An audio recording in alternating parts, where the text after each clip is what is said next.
Pour lutter contre les émissions de CO2 et combattre le dérèglement climatique, les infrastructures de travaux publics ont leur rôle à jouer, en développant des îlots de fraîcheur en ville par exemple. Avec le réchauffement climatique, la hausse des températures en zone urbaine devient un problème crucial et récurrent.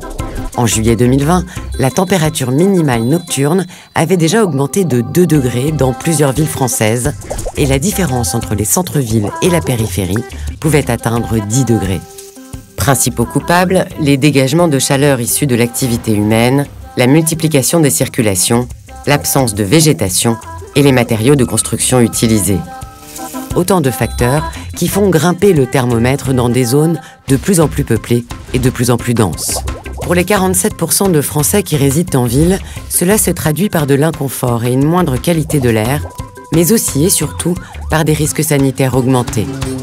À Paris et dans la petite couronne, le risque de décéder d'une chaleur exceptionnelle est 18% supérieur dans les communes les moins arborées par rapport aux communes les plus arborées.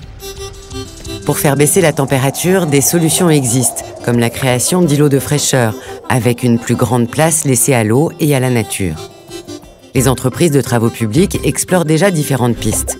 L'utilisation de revêtements clairs qui absorbent la chaleur, la création de zones ombragées, l'installation de fontaines et de jets d'eau réutilisant les eaux de pluie, des pavés perméables à base de coquillages broyés ou la végétalisation des rails de tramway.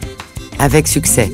Dans certaines rues parisiennes, l'utilisation de revêtements innovants de voirie a déjà permis une baisse de 2 degrés de la température réelle.